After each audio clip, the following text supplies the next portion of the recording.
What's up?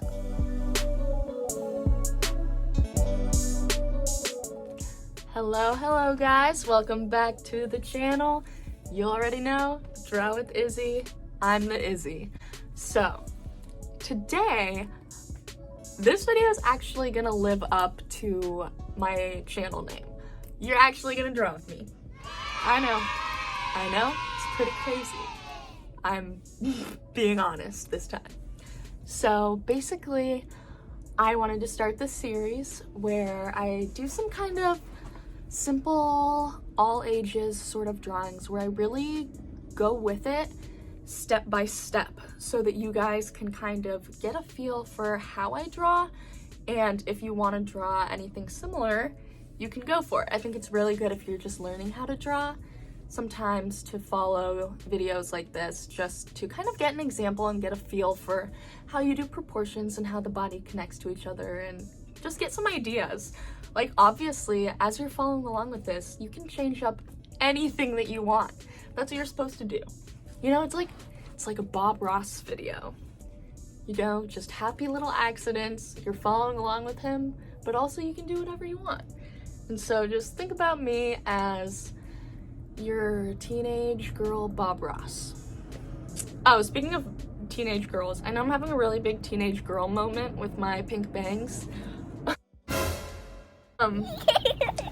It's fake, but I'm playing around because I got some hair wax for Halloween and I wanted to use some of it, so maybe in future videos you'll see me with more fun hair colors. We'll see. I'm getting a little bit excited.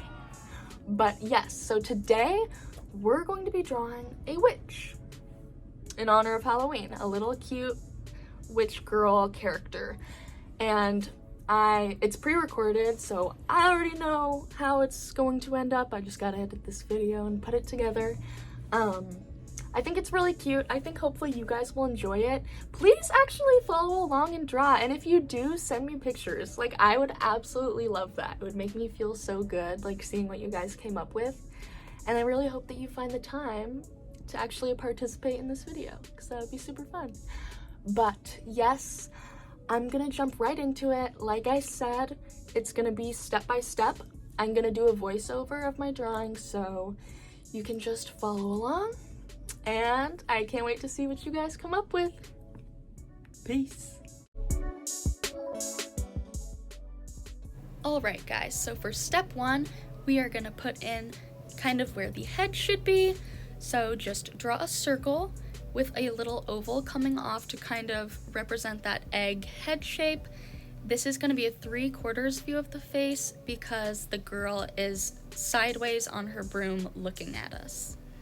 And for step two, we're going to sketch in kind of where the body is going to be. Feel free to pause this video at any time. I didn't speed up my drawing or anything because I wanted it to be slower so you guys could follow along. But this arm in the front is going to be down holding her broomstick, and so I'm just kind of laying that in there so that you can see.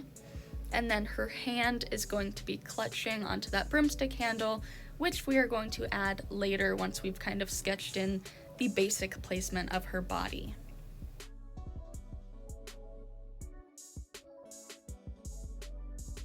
So as you guys can see, I am just sort of laying out where I think that her back and legs should be.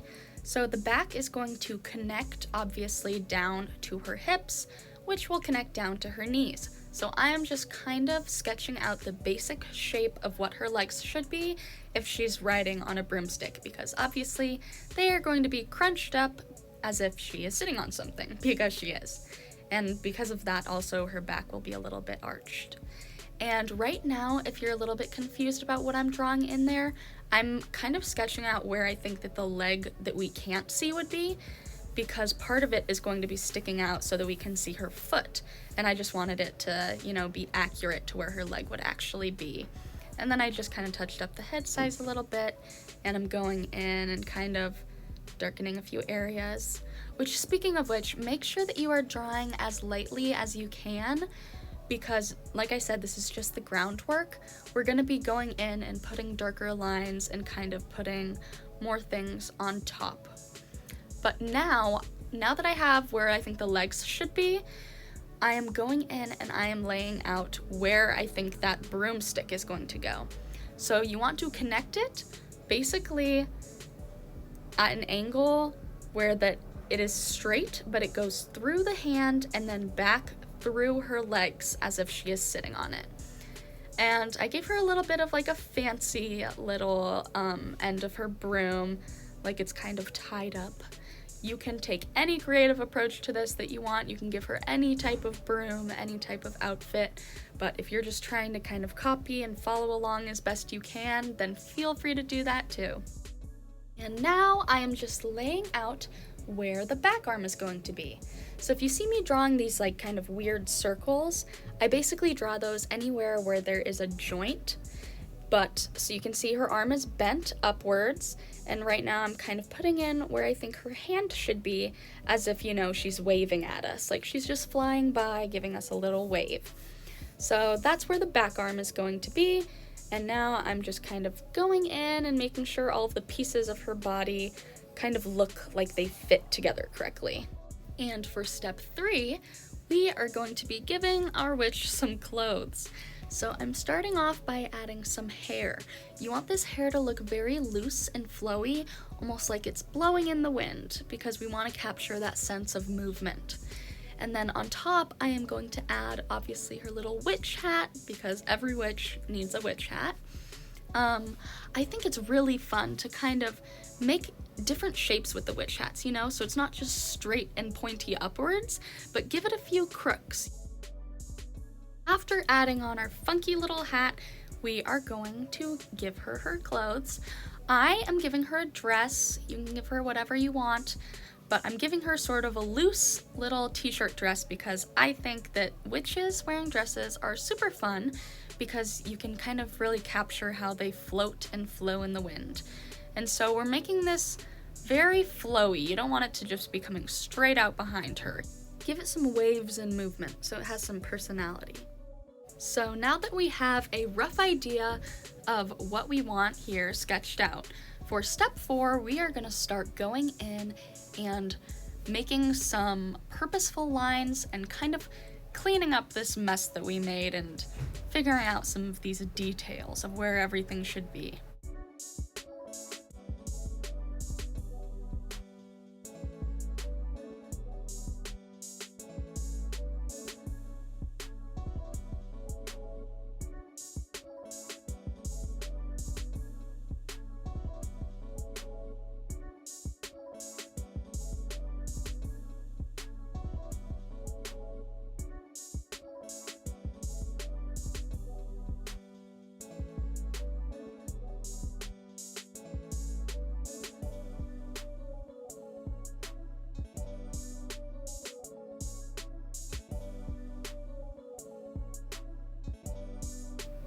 And remember, if you ever get confused about proportions or what a body part should look like, literally look at your own.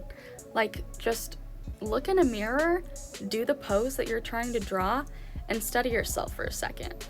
That is what I do always. I almost never look at actual reference images because, I mean, there's no reason to if I usually draw girls and I am a girl, you know? I can just look in the mirror. So I would definitely recommend that if you have that opportunity and advantage, that you do the same. This is especially true when it comes to drawing hands, because hands can be such a hard thing to draw with knowing how the fingers move, how it should be, how they connect to the palm, and how they connect to the wrist. But I mean, when in doubt, just look at your own hand for a second, or look at a friend's hand, whoever you're with right now. If you are with anybody, have them hold up their hand for you and just, you know, try to piece that together in your drawing. As you can see, now I am drawing in her sort of t-shirt shirt sleeve, and a big trick when it comes to drawing clothing and making it look realistic is adding dimension. The fact that you can see how her arm goes into the sleeve, and you can see not only the front of the sleeve where it goes over her arm, but also the back portion of the sleeve where it goes under her arm. That's what creates that 3D dimension and that really realistic, I mean, still cartoonish, but really realistic effect.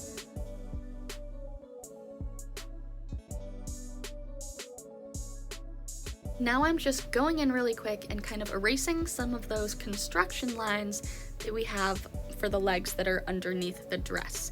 And instead, I am replacing those with some wrinkles in the dress. That is another big trick to making realistic clothing, is they have lots of folds and lots of wrinkles.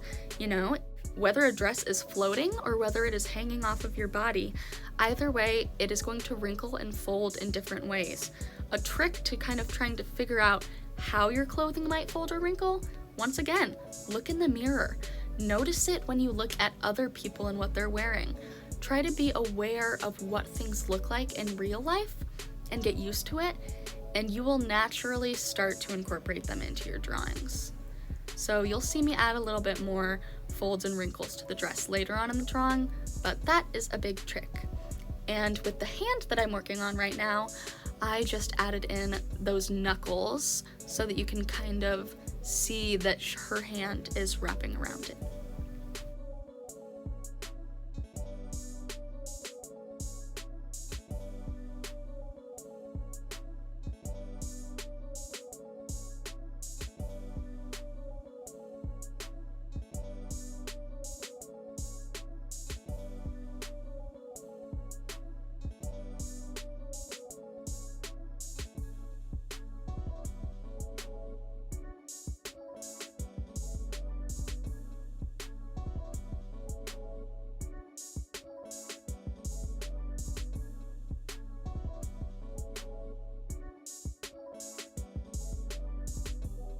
So now for step 5, we are gonna go in and start kind of carving out that face and putting in some of those details in her facial features.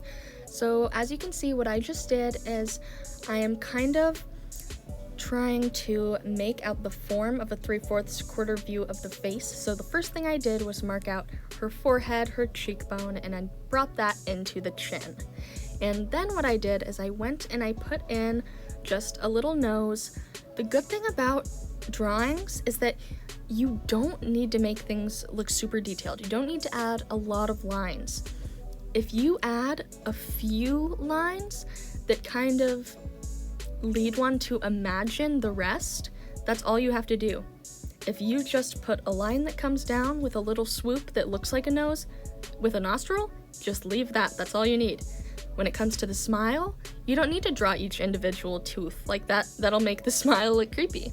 You just have to make the shape of a smile and make the shape of lips. And we, because of the way our brains work, we'll just imagine the rest. Same thing with the eyes. I just put in eyelashes and I put in the circle of what an eye looks like.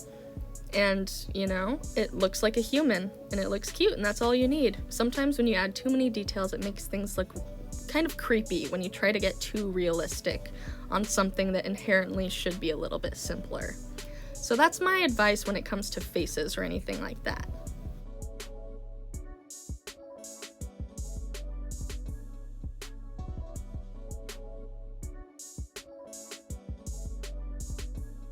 And now I am just kind of following up on the hair that I created before and putting some of those hair pieces in front of her face just to really push that feeling that her hair is flowing in the wind, you know? She's flying around and it's getting a little crazy. And then now I'm also going in and kind of shaping out the hat a little bit more. And this goes back to the advice that I gave about clothing and about the sleeves. So not only can you see the front of the hat where it goes over her head, but it's very important that you also show the part of the hat that is going behind her head. That is what's going to make that 3 dimension.